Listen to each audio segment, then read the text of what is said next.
धनुष्यबाण. मी तुम्हाला विनंती करेन, नगरसेवक म्हणून या विभागामध्ये तुमची लादीकरण असेल, गटाराची दुरुस्ती असेल, पाण्याचा प्रश्न असेल, सर्व मी सोडवण्यासाठी नगरसेवक म्हणून येईल. पुढच्या 5 वर्षातून हनुमान टेकडीला करण्याचं आपण नियोजन करणार आहोत आणि त्याच्यासाठी तुम्ही मला नगरसेवक म्हणून पुन्हा एकदा पाठवा अशी मी आपल्याला विनंती करतो. हे धनुष्यबाण प्रभू श्री रामचंद्र आपल्या सर्वांचं धनुष्यबाण आहे. आपल्या बरोबर ती सर्व मराठी, उत्तर भारतीय, गुजराती, जैन, मारवाडी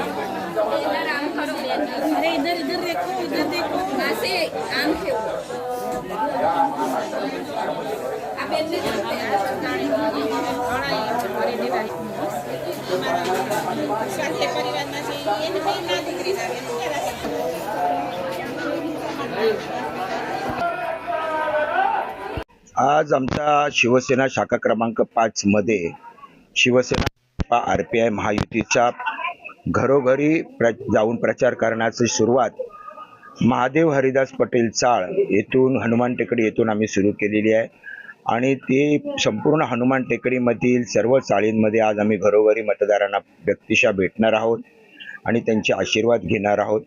आणि या प्रचार यात्रेमध्ये खूप चांगला प्रतिसाद मतदारांकडून मिळतोय. अनेक घराघरांमध्ये औक्षण करतायत माझ्या माता भगिनी आणि आशीर्वाद देत आहेत आणि वचन देत आहेत की तुम्ही काळजी करू नका, आम्ही महायुतीचे मतदार आहोत, लाडक्या बहिणी आहोत, एकनाथ शिंदे साहेबांच्या, देवेंद्र फडणवीस साहेबांच्या, प्रकाशदादा सुर्वेंच्या, प्रवीण दरेकरांच्या पाठीशी आम्ही सदैव उभे राहू अशा प्रकारचे त्यांचं वचन आहे. या हनुमान टेकडीवरती मी 5 वर्षामध्ये सर्वाधिक माझा निधी या हनुमान टेकडीवरती माझा वापरला गेला. या हनुमान टेकडीमधील सर्व शौचालय, सर्व चाळींची शौचालय याची पुनर्बांधणी केली आपण. महादेव हरिदास पटेल चाळ आहे त्याची 16 आसनी शौचालय आपण बनवले आणि शर्मानगर आहे, आमची संत तुकाराम चाळ आहे, दीक्षित चाळ आहे, भोर कंपाऊंडमध्ये आत्ता मी नवीन बघितलं, आता जाताना तुम्ही ते शूट करून जा. बलकावडे कंपाऊंडमध्ये, तारा निवासमध्ये आपण बनवलेलं आहे. आदर्श चाळ कमिटी तिथे आपण नवीन शौचालय बनवलेलं आहे. केशव बाबाजी चाळ आहे तिथे आपण नवीन शौचालय बनवलेले आहेत. हनुमान टेकडीतल्या प्रत्येक ठिकाणची जी शौचालय त्यांची आपण दुरुस्ती केली, गटारांची आणि लादीकरण आपण केलेलं आहे. निवडणुकीचे नगरसेवक असताना तर केलंच, परंतु नगरसेवक नसतानाही या 2-3 महिन्यापूर्वी आपण ही मोठ्या प्रमाणावरती कामं केली आणि त्याच्यामुळे लोकांना विश्वास आहे. खास करून मी आपल्या चॅनलच्या माध्यमातून सांगेन की हनुमान टेकडी हा उंच भाग आहे आणि या उंच भागावरती पाणी जे पुरवठा होतो तो कमी दाबाने होतो. त्यामुळे वारंवार इथल्या लोकांची समस्या असते, त्या वेळेला आम्ही ती दूर करण्याचा प्रयत्न करतो. मोठ्या प्रमाणामध्ये पाणी पुरवठ्याची अडचण निर्माण झाली, त्या वेळेला आमदार प्रकाशदादा सुर्वे आणि आम्ही माजी नगरसेवकांच्या माध्यमातून आम्ही आयुक्त स्तरापर्यंत याची बैठका घेऊन आपण पाणी सुरळीत केलं.